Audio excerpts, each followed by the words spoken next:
ঢেকিয়াজুলি সমষ্টি ভৈৰাগুৰি পথটিত জৰাজীৰ্ণ পথছোৱা ৰাইজক দীৰ্ঘদিনে হাৰাশাস্তি কৰি আহিছে। যাতায়াতৰ নামত ৰাইজে জমৰ যাতনা ভুগিবলগীয়া হৈছে।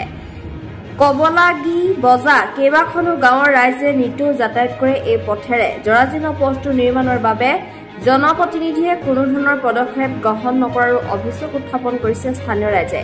কেইবাবছৰ আগৰ পৰাই মেৰামতি নোহোৱাকৈ পৰি আছে এই অঞ্চলটোৰ গুৰুত্বপূৰ্ণ পথছোৱা, যাৰ ফলত এতিয়া ৰাইজে সমস্যাৰ সন্মুখীন হৈছে। প্রত্যেক তার মানে ধরক আমি রাইজে চান্দা উঠাই ফেলে 4টা ট্রেক্টর দিয়ে রাইজে মাটি খান্দিলো। খান্দার পিছত তো এতিয়া রাস্তাটা ভালো হয়েছে, তথাপি ইফালে ভালো হওয়া নাই। আমি ধরো ইলেকশনের সময় হলে ML মেম্বার সিহঁতে সব আহে, কিন্তু যিছে ইলেকশন গুচি যায় তেতিয়া কাকো দেখা নাপাওঁ। এই পথটো এনেকুৱা অৱস্থা হৈছে আমি চলিব পৰা নাই।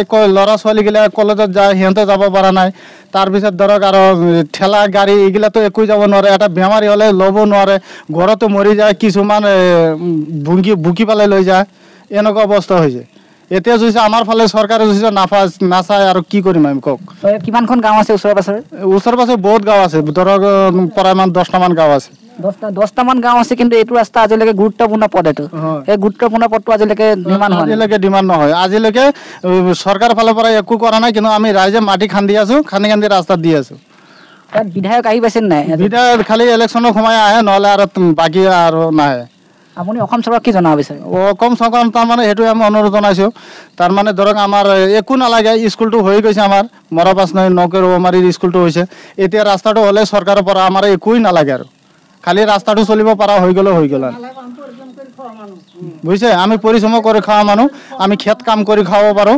আমাৰ গাঁৱত বল আছে, আমি কাম চাম কৰি খাব পাৰোঁ, টেনশ্যন নাই। ধন্যবাদ। হয় হয়, পথটোৰ বিষয়ে এতিয়া ক'ম মানে আমাক কোনো সা সুবিধা একো নালাগে। আমি নিজে পৰিশ্ৰম কৰি খাটি খোৱা মানুহ আমাক ৰাস্তা পদূলিগিলা ভাল কৰি দিলেই হ'ল। আমাৰ গাঁৱৰ ল'ৰা ছোৱালী স্কুল কলেজত যায়, অলপ বৰষুণ দিলে চাইকেলত যাব নোৱাৰে, খোজকাঢ়ি যাব নোৱাৰে। আমি এটা 2 মোন 1 মোন ধান ল'লে মূৰত বুকি ল'ব লাগে। ঠেলা গাড়ী নচলে, পিলপিলি নচলে, একো নচলে। আমি বুকি ল'ব লাগে ধান বজাৰত গ'লেও। কিন্তু আমাক খালি ৰাস্তা পদূলিটো চৰকাৰে সুবিধা কৰি দিলেই হ'ল, যাতে আমাৰ ল'ৰা ছোৱালীগিলা ভালদৰে স্কুল কলেজত অহা যোৱা কৰিব পাৰে। এইটোৱে আমাৰ অনুৰোধ। আৰু বেমাৰ চেমাৰ হ'লেতো ঘৰতে মৰি থাকে, ভাৰ বান্ধি বুকি ল'ব লাগে। বেমাৰ হ'লে বেমাৰী ভাৰ বান্ধি বুকি লৈ যাব লাগে, হস্পিটেল পোৱাৰ আগতে চেচ হৈ যায়। যোৱাকালি এটা বেমাৰী হ'ল, কি বিপদ আমাৰ, এইটো মুকি ল'ব লগা হ'ল। টুমুকি লৈ যাম, আমি ভাৰ বান্ধি বুকি লৈ গৈছোঁ, কান্ধত বুকি লৈ গৈছোঁ, ভাৰ বান্ধি নেশ্যনেল হাইৰোডলৈকে 5 কিলোমিটাৰ বুকি লৈ গৈছোঁ আমি তাক বেমাৰী। আমাৰ এনে অসুবিধা হৈছে। বহু বছৰ হ'ল। কংগ্ৰেছৰ গ'ল 15 বছৰ, বিজেপিৰ গ'ল 10-15 বছৰ চলি আছে, একেই অৱস্থা আৰু 20-25 বছৰ এনেকেই অৱস্থা। ইলেকশ্যনৰ সময়ত নেতাগিলা আহিব, MLA আহিব, বিধায়ক আহিব, MP আহিব। ইলেকশ্যন পাৰ হ'ল আৰু খা খবৰ 5 বছৰ খা খবৰ একোৱে নলয় আমাৰ। ইলেকশ্যনৰ সময়ত চব আহিব, নেতাবোৰ আহিব, MLA আহিব, তাৰপিছত MP আহিব, চব আহিব, কিন্তু ইলেকশ্যন পাৰ হ'ল আৰু চেচ আৰু কাম নাই আৰু আমাৰ। ঠিক হোৱা নাই। অসম চৰকাৰ এতিয়া অনুৰোধ কৰিছোঁ যাতে আমাৰ ৰাস্তা পদূলিগিলা ভাল কৰি দিয়ে। এইটোৱে আমাৰ অনুৰোধ। আৰু অসম চৰকাৰ যাতে আমাৰ ৰাস্তা পদূলিগিলা ভাল কৰি। আজিকালি অসমৰ কোনো জেগাত এনেকুৱা বেয়া ৰাস্তা নাই, আমাৰ এইখিনিতে এনেকুৱা আছে। আমাৰ এই গাঁও, আমাৰ এই ৰাস্তাটোত কমত 10-12খন গাঁৱৰ মানুহ আপ ডাউন কৰে। বিভিন্ন সম্প্ৰদায়ৰ মানুহ আছে আমাৰ ইয়াতে।